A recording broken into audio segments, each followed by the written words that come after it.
Bulletin में पूरे जग की खबर, जिस पर रहे आपकी नजर, कोशिश हमारी साथ आपका। आज के इस बुलेटिन में सबसे महत्वपूर्ण है, ड्रोन के जरिए अवैध हथियारों की सप्लाई की चुनौती का भारत सामना कर रहा है, तो वहीं मुसलमानों के हालात पर वित्त मंत्री ने दुनिया को आईना दिखा दिया। पायलट के अनशन को लेकर पार्टी कर सकती है अनुशासनात्मक कार्रवाई, तो वहीं राजस्थान को मिलने वाली है पहली Vande Bharat express train.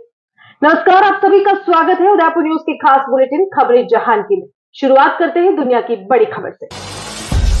Drones के जरिए अवैध हथियारों की सप्लाई की चुनौती का सामना कर रहा भारत। बैठक में भारत ने पाक को घेरा। अमेरिकी राष्ट्रपति के उत्तरी आयरलैंड दौरे से पहले भड़की हिंसा, नकाबपोश ने पुलिस वाहनों पर किया हमला। देश में मुसलमानों के हालात पर वित्त मंत्री ने दुनिया को दिखाया आईना, पाकिस्तान पर साधा निशाना। और अमेरिका में खत्म हुआ कोरोना की वजह से लगा राष्ट्रीय आपातकाल, 3 साल पहले ट्रंप शासन में हुआ था लागू। और अब खबरें विस्तार से। संयुक्त राष्ट्र में भारत की प्रतिनिधि रुचिरा कंबोज ने सोमवार को पाकिस्तान पर बिना नाम लिए जमकर हमला बोला। यूएन में अवैध हथियारों और सैन्य उपकरणों के लेन देन की रोकथाम को लेकर जारी बहस में उन्होंने सीधे तौर पर पाकिस्तान को घेर लिया। कंबोज ने कहा कि भारत बॉर्डर पार से ड्रोन्स के जरिए हथियारों की अवैध सप्लाई की चुनौती का सामना कर रहा है। बाइडेन मंगलवार को उत्तरी आयरलैंड पहुंचेंगे। उनकी ये 4 दिवसीय यात्रा गुड फ्राइडे समझौते की 25वीं वर्षगांठ के साथ होगी। अमेरिकी राष्ट्रपति जो बाइडेन की उत्तरी आयरलैंड की यात्रा से एक दिन पहले लंदन डेयरी में हिंसा भड़क उठी। दरअसल कुछ नकाबपोश लोगों ने पुलिस की वाहन पर पेट्रोल, बमों और अन्य वस्तुओं से हमला किया।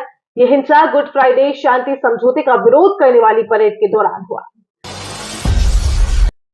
अमेरिका के वाशिंगटन डीसी में स्थित अमेरिकी think tank Peterson Institute for International Economics में केंद्रीय वित्त मंत्री निर्मला सीतारमण ने भारत की नकारात्मक पश्चिमी धारणा का करारा जवाब दिया। यहां वह भारतीय अर्थव्यवस्था के लचीलेपन और विकास पर चर्चा कर रही थी।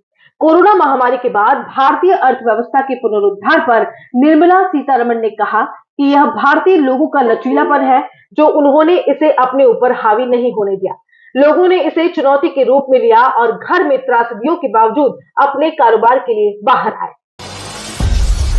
अमेरिकी सरकार ने देश में लागू कोविड पब्लिक हेल्थ इमरजेंसी और नेशनल इमरजेंसी को खत्म करने का ऐलान किया है। बाइडेन प्रशासन ने इसी साल जनवरी में ऐलान किया था कि वह कोरोना महामारी के हालात और मामलों की समीक्षा करने के बाद 11 मई से देश में राष्ट्रीय आपातकाल खत्म कर देंगे। हालांकि इससे 1 महीने पहले ही राष्ट्रपति ने इमरजेंसी हटाने का ऐलान कर दिया। अमेरिका में यह आपातकाल पिछले 3 वर्षों से लागू था। इसे कोरोना वायरस संक्रमण के केस मिलने के बाद जनवरी 2020 में डोनाल्ड ट्रंप प्रशासन की ओर से लागू किया गया था। और अब खबरें देश से। सचिन पायलट ने एक दिन का अनशन किया शुरू। समाज सुधारक ज्योतिबा फुले की प्रतिमा पर पुष्पांजलि अर्पित की। केंद्र पर बढ़ती सोनिया गांधी, जबरन चुप कराने से हल नहीं होंगी समस्याएं, लोकतंत्र पर चोट कर रही मोदी सरकार। सुप्रीम कोर्ट में तमिलनाडु सरकार की याचिका खारिज। आरएसएस के मार्च को मंजूरी के एचसी के फैसले को दी थी चुनौती। वित्त मंत्री ने अमेरिका पहुंचकर डब्ल्यूटीओ को दिखाया आईना, बोली केवल सुनाए नहीं सुने भी। और अब खबरें विस्तार से।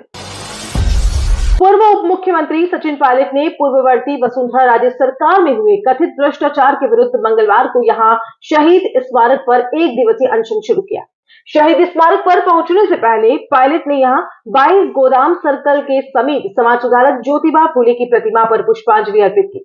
पायलट अपने आवास से 22 गोदाम सर्कल पहुंचे और ज्योतिबा फुले को पुष्पांजलि अर्पित की। इसके बाद वह शहीद स्मारक के लिए रवाना हुए, जहां बड़ी संख्या में उनके समर्थक मौजूद हैं। वसुंधरा राजे के नेतृत्व वाली पिछली भाजपा सरकार से जुड़े कथित भ्रष्टाचार के मामलों के खिलाफ अशोक गहलोत सरकार द्वारा कार्रवाई की मांग को लेकर पायलट ने 1 दिवसीय उपवास पर बैठने की घोषणा की थी। कांग्रेस नेता सोनिया गांधी ने एक अंग्रेजी अखबार के लिए लिखे एक संपादकीय में प्रधानमंत्री नरेंद्र मोदी और केंद्र सरकार पर निशाना साधा। उन्होंने जबरन चुप कराना भारत की समस्याओं को हल नहीं कर सकता शीर्षक वाले लेख में कहा कि प्रधानमंत्री नरेंद्र मोदी के बयान आज के सबसे महत्वपूर्ण मुद्दों की उपेक्षा करने या इन मुद्दों से ध्यान हटाने के लिए होते हैं।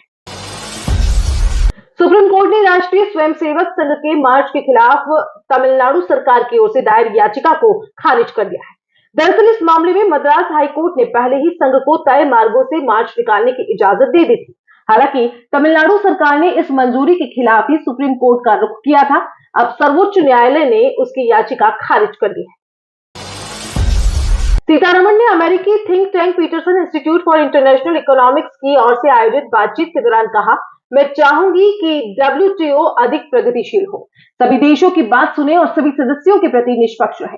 केंद्रीय वित्त मंत्री निर्मला सीतारमण ने सोमवार को अमेरिका में विश्व व्यापार संगठन को लगभग आईना दिखाते हुए कहा कि भारत चाहता है विश्व व्यापार संगठन और अधिक प्रगतिशील बने और सभी देशों की बात सुने, केवल सुनाए नहीं। और खबरें जहां की में फिलहाल के लिए इतना ही। दीजिए इजाजत, देखते रहिए उदयपुर न्यूज। नमस्कार।